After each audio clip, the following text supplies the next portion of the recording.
Hello friends, आप सबका आपके अपने चैनल गोविंद मैथ लेक्चर्स में एक बार फिर से स्वागत है।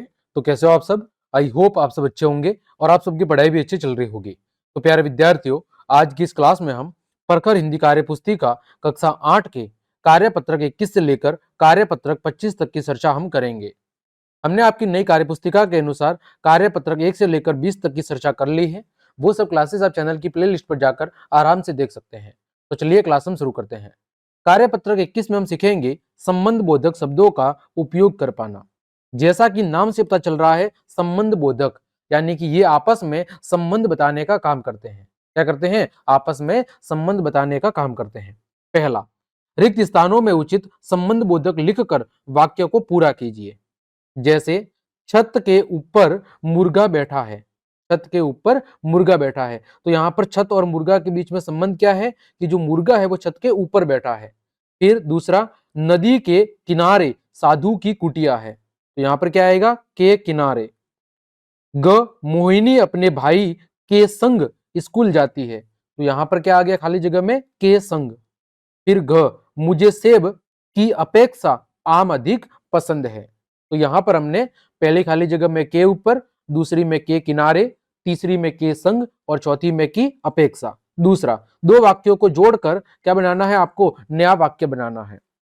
जैसे गोलू थक गया था, वह सो गया है, तो यहां पर हमें संबंध बोधक जो शब्द है उसको जोड़ के नया वाक्य बनाना है। तो गोलू थक गया है इसलिए वह सो गया है, तो हमने यहां पर कौन सा शब्द जोड़ा है? इसलिए। ख, यह हिंदी की पुस्तक है, मुझे यह पसंद है, तो इसको कैसे लिखेंगे? यह हिंदी की पुस्तक है और मुझे यह पसंद है।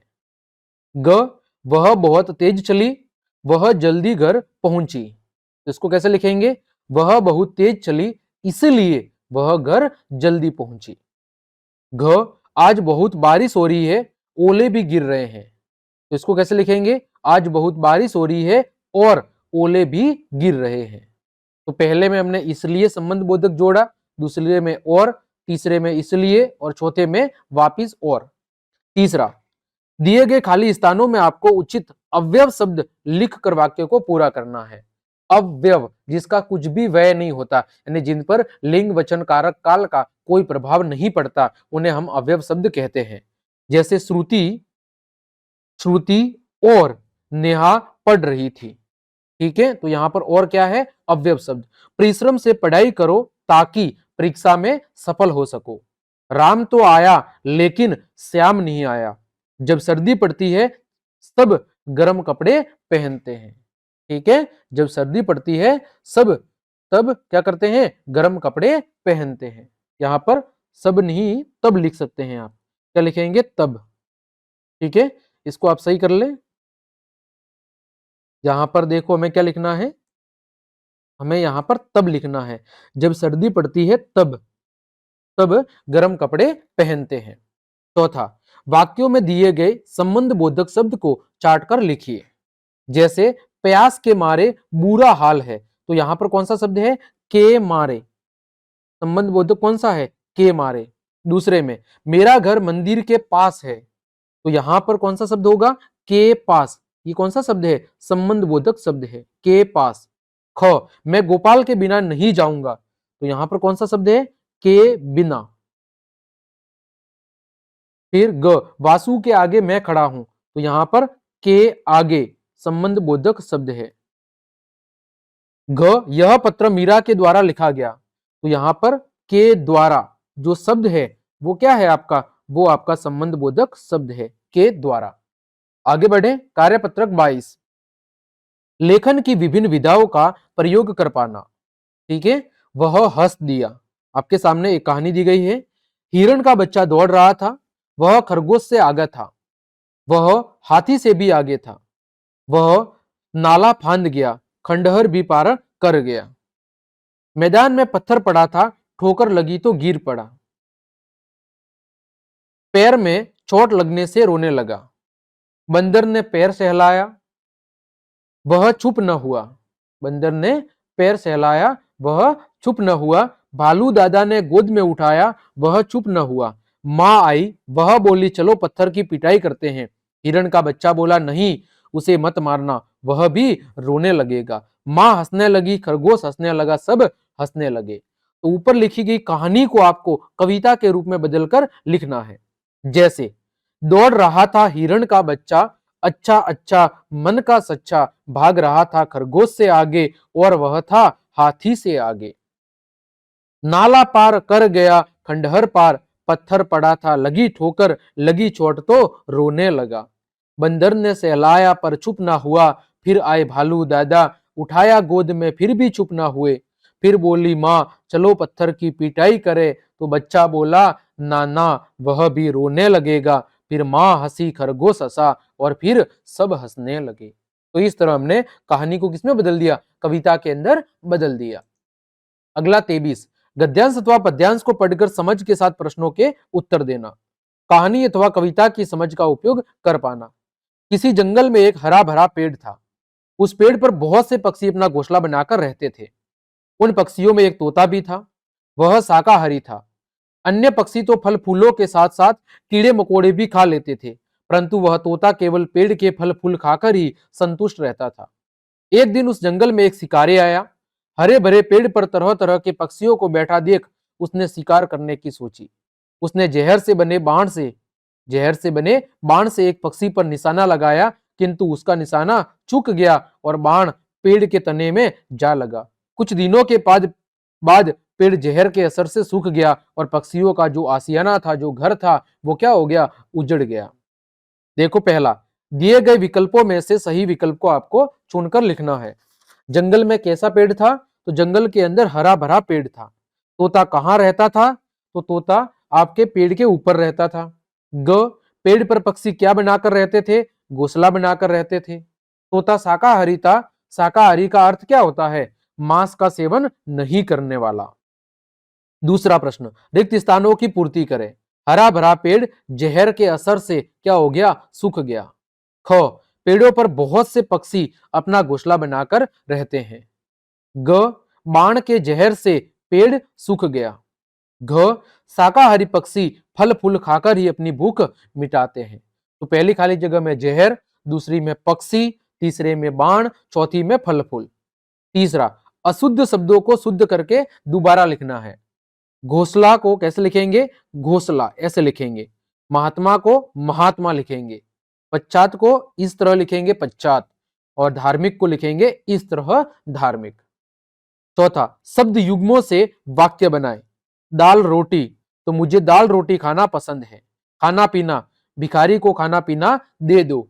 कचौरी पकौड़ी, आजकल लोग कचौरी पकौड़ी बहुत पसंद कर रहे हैं। ठीक है, तो इन शब्दों का उपयोग करते हुए हमने वाक्य निर्माण किया है। आगे कार्यपत्रक 24, गद्यांश अथवा पद्यांश को पढ़कर समझ के साथ प्रश्नों के उत्तर दे पाना। नीचे दी गई कहानी को पढ़कर प्रश्नों के उत्तर दीजिए। एक नदी के किनारे ताड़ का भारी पेड़ था। वह बहुत ही मोटा और मजबूत था। उसके निकट ही सरकंडे के कुछ पौधे उगे हुए थे, जिनके तने नरम और लचीले थे। एक दिन जोर की आंधी आ गई। ताड़ का पेड़ खूब मजबूत होते हुए भी बीच में से टूट गया तथा सरकंडों के पौधों के बीच में जा गिरा, परंतु सरकंडों के पौधों को किसी भी प्रकार की कोई हानि न हुई। यह देखकर वह हैरान हुआ और वह उनसे पूछने लगा, क्या कारण है नर्म और कमजोर होने पर भी आंधी तुम्हारा कुछ न बिगाड़ सकी? कौन कह रहा है? ताड़ कह रहा है सरकंडों के पौधे से, जबकि मजबूत होते हुए भी मैं टूट गया हूं। तो ताड़ भाई, कौन बोला? सरकंडा बोला, ताड़ भाई आप अपनी शक्ति की अकड़ में झुके नहीं और टूट गए, परंतु हमने नरम होने के कारण झुककर आंधी की प्रभुता स्वीकार की और सुरक्षित बने रहे। देखे पहला प्रश्न, नदी के किनारे किसका पेड़ था? तो नदी के किनारे ताड़ का पेड़ था। ताड़ के निकट कौन कौन से पौधे उगे हुए थे? तो सरकंडे के पौधे उगे हुए थे। ताड़ के पेड़ की विशेषता क्या थी कि वो कैसा था? ताड़ का पेड़ वो काफी मजबूत था। कैसा था? ताड़ का पेड़ काफी मजबूत था। चौथा, नरम और कमजोर होने पर भी आंधी सरकंडों का कुछ नहीं बिगाड़ पाई, क्यों? तुम्हें पता है कि सरकंडों के तने नरम और लचीले होने की वजह से वो आसानी से हवा के साथ इधर उधर झुक सकते थे। इस वजह से आंधी सरकंडों का कुछ भी बिगाड़ नहीं पाई। पांचवा, आंधी ने ताड़ के पेड़ को क्या नुकसान पहुंचाया? तो आंधी ने जो ताड़ का पेड़ था उसको बीच में से तोड़ दिया था। छठा, सरकंडे के पौधों की विशेषता बताओ। तो इनका जो तना होता है वो काफी नर्म और लचीला होता है। इस वजह से वो आंधी जैसी विपरीत परिस्थितियों में भी सुरक्षित बने रहते हैं। आगे बात करें कार्यपत्रक 25 की, सृजनात्मकता, अनौपचारिक पत्र लिखना। देखो पत्र दो प्रकार के होते हैं, एक औपचारिक और एक अनौपचारिक। औपचारिक क्या होते हैं? जो कार्यालय, ऑफिसेस, अधिकारियों, ठीक है, अखबार के संपादकों, उनको लिखे जाते हैं। और अनौपचारिक क्या होते हैं? जो अपने घर पर माता पिता, बहन, भाई, दोस्त आदि को लिखे जाते हैं, वो होते हैं अनौपचारिक, जिसमें लिखते समय हम किसी भी प्रकार की साधारण शब्दों का प्रयोग कर सकते हैं। इसके लिए हमें किसी भी प्रकार के नियम कायदों को ध्यान में नहीं रखना पड़ता। देखें, आप अपने आप को कक्षा 7 की छात्रा मानते हुए विद्यालय में छात्राओं के शौचालय की सफाई करवाने हेतु विद्यालय के प्रधानाध्यापक / प्रधानाचार्य महोदय को एक प्रार्थना पत्र लिखिए। क्या करना है? आपके विद्यालय में जो शौचालय है उसकी सफाई समय पर नहीं होती है, जिससे छात्राओं को, बालिकाओं को काफी समस्या होती है। तो इसको साफ करवाने हेतु अपने प्रधानाचार्य को एक एप्लीकेशन लिखनी है। तो सेवा में श्रीमान प्रधानाध्यापक, राजकीय उच्च प्राथमिक विद्यालय अनादरा, सिरोही, राजस्थान। विषय छात्राओं के शौचालय की सफाई करवाने बाबत। महोदय, सविनय नम्र निवेदन है कि मैं संगीता कक्षा 7 की छात्रा हूँ। श्रीमान, हमारे विद्यालय में छात्राओं के लिए शौचालय की उचित व्यवस्था नहीं है तथा शौचालय में स्वच्छता की भी कमी है। शौचालय से काफी दुर्गंध आती है, जिससे बीमारियों का डर बना रहता है। अतः श्रीमान, आपसे निवेदन है कि शौचालय की साफ सफाई उचित समय पर करवाने का कष्ट करें, ताकि छात्राओं को किसी भी प्रकार की कोई समस्या न हो। भवदीय संगीता कुमारी, और दिनांक आप लिख सकते हैं 25/11/2024। ठीक, तो इस तरह आज की इस क्लास में हमने कार्यपत्रक 21 से लेकर कार्यपत्रक 25 तक सभी को बहुत अच्छे से सॉल्व करना सीखा है। उम्मीद करता हूं सभी कार्यपत्रक आपको बहुत अच्छे समझ में आ गए होंगे। तो क्लास देखने के लिए आप सभी का धन्यवाद। यदि आपको मेरी क्लास और ये मेहनत पसंद आई है तो फिर लाइक, कमेंट, शेयर और सब्सक्राइब जरूर करें। मिलते हैं अगली क्लास में, तब तक के लिए आप सबको जय हिंद, जय भारत।